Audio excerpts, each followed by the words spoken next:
What's up everyone, TerraQuake here, and welcome to the final episode of the Pokemon Platinum walkthrough. Last time, we checked out Mount Coronet and then talked to Cynthia's grandmother in Celestic Town and then headed back into Mount Coronet towards the Spear Pillar where we caught Palkia and Dialga through the little rifts and whatever. And now we are going to hunt down the final three legendaries that are obtainable for me in order to end off this walkthrough and make sure we've caught all the legendaries, and that is the legendary birds. So before we get into this, there are a couple of things that you're gonna want to do before you can even start looking for these guys. And the first thing is going to be make sure you're in the post game and you get the national dex by seeing all the Sinnoh Pokemon, and then you have to go see Professor Oak at the PAL Park, which is located at the end of, you know, Route 220 and 221, whatever those routes are south of Sandgem Town. And then you have to talk to Oak once again in his house in Eternicity. And at that point, you will be able to see the legendary birds on your marking map because they will be roaming the region. However, the marking map is a Poketch app, and you actually have to go out of your way in order to get this app. So I realized that I do not have that app yet, so I figured I would show it off in this episode anyways because it's super easy to get. If you remember, why is my running button not working? This happens way too often. All right, there we go. It's warming up, it looks like. But yeah, if you remember, I think way back in Jubilife City, I think I mentioned this. I don't know if I did, but basically you can come back to the Poketch headquarters and get a new Poketch app after every odd number of gym badges that you get. So after the 1st, 3rd, 5th, and 7th. And the marking map is what you get after having 3 gym badges. So in order to get this app, you do need to have 3 gym badges, meaning Rourke. Who else is there? Not Cheryl. What's the Gardenia and then Fantina? Oh man, I really don't know these gym leaders. And now that I do have the app, I'm gonna quickly just change to it on my bottom screen if I can find it. I'm gonna have to rotate through a bunch of these, so give me 1 second. I think it looks pretty similar to the berries one too, which is the one that I just passed. So let's see if these legendary bird Pokemon are going to appear. I also don't want to accidentally skip it, so I'm going pretty slow. And it looks like it's here, and there are the legendary birds. They're kind of marked by a little icon. Now you guys can't see this, but now you can, thanks to me switching over the little tab. And you can see that they're, you know, just in random spots. They're like any other legendary Pokemon like Mesprit or Cresselia in this game. And in order for them to change areas, you need to head on over to a new route or new town, and you see now they have changed. So I just ran over to Route 203 over here. I think this is Route 203. And now they have completely moved spots, and it looks like one of them disappeared. I think they might do that sometimes. Yep, see, now it's back once I go back into Jubilife City. So I kind of went over this with Mesprit when we caught him, but I didn't really use the marking map. I just got really lucky with my first encounter. So going back to the main screen, I'm also just going to show off who I'm using for this catching quest. And I'm using Heatran, and that is because all the legendary birds are at level 60, so in order to use the, you know, the whole max repel trick where you have a Pokemon that's in between the wild Pokemon levels and the legendary levels, you need to have someone in between, like basically level 10 and level 60. So I'm just using Heatran at the front of my party. I am going to spray some max repels, and then I will get started with catching these legendary birds, and that's really all there is to it. Now it's just a matter of waiting until we run into them. And here we go. I have found the first legendary bird. It happened to be Moltres. There's no really, like, you know, order to them. It really could be Zapdos, Articuno, or Moltres. There's no way of really telling. But for me, it is Moltres. It didn't really take too long, like less than 5 minutes. But I have given myself some Master Balls. If you missed the last episode, I kind of explained it a bit better, but basically, in order for this video to go up on time, I need to have these Master Balls if I want to, like, keep up the daily streak and everything. Just know that with, you know, most roaming legendaries, including the birds, they're gonna either run away or, you know, they can still be really hard to whittle down, even if you have a move like Mean Look and stuff, and really hard to catch, even with Ultra Balls and all that. So for me, I'm kind of just, you know, using the cheap way out of it. not catching them legitimately, I guess, but I am going to throw one of my 3 remaining Master Balls. And I would highly recommend just saving your Master Ball for any of the roaming legendaries in this game, whether that be Mesprit or one of these birds. Maybe there's one you want more than the other, or even Cresselia if you are able to do that event.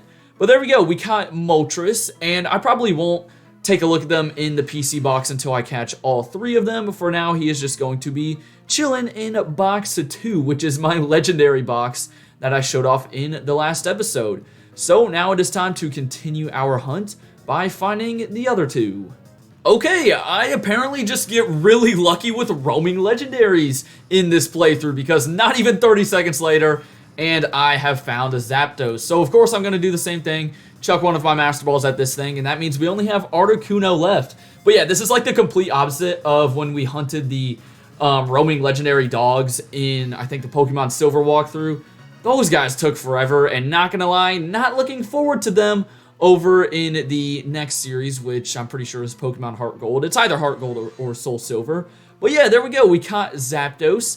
And yeah, there's not really much else to say about this guy besides, let's go get that hat trick. Let's get the 3rd legendary bird.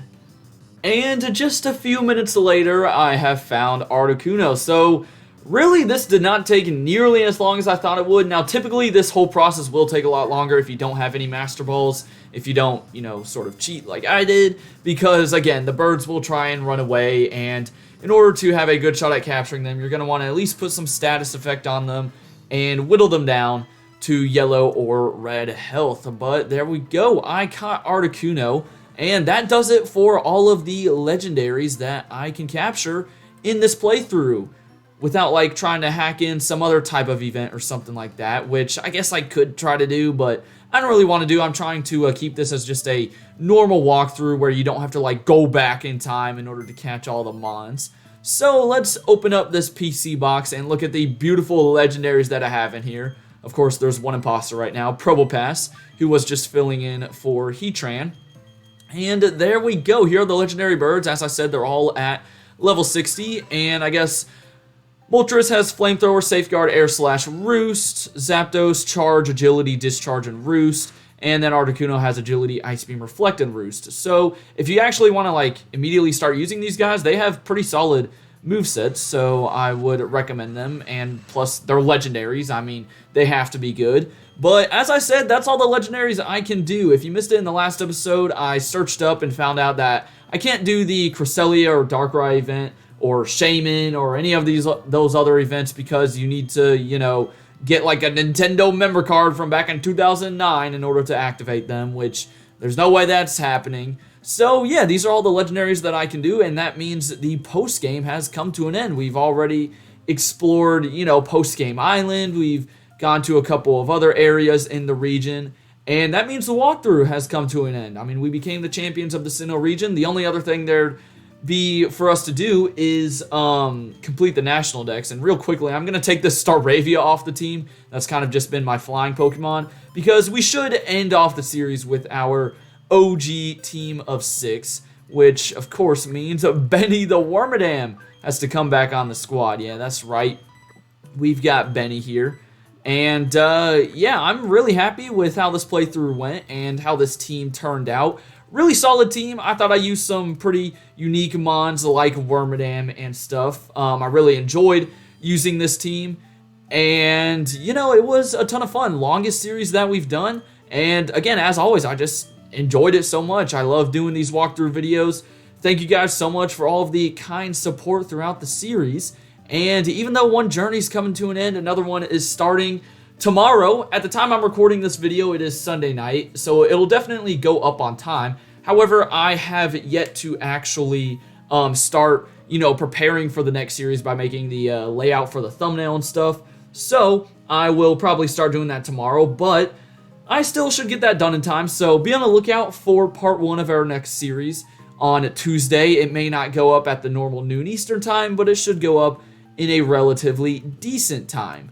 And yeah, other than that, you know, we're going to be saying goodbye to the Sinnoh region.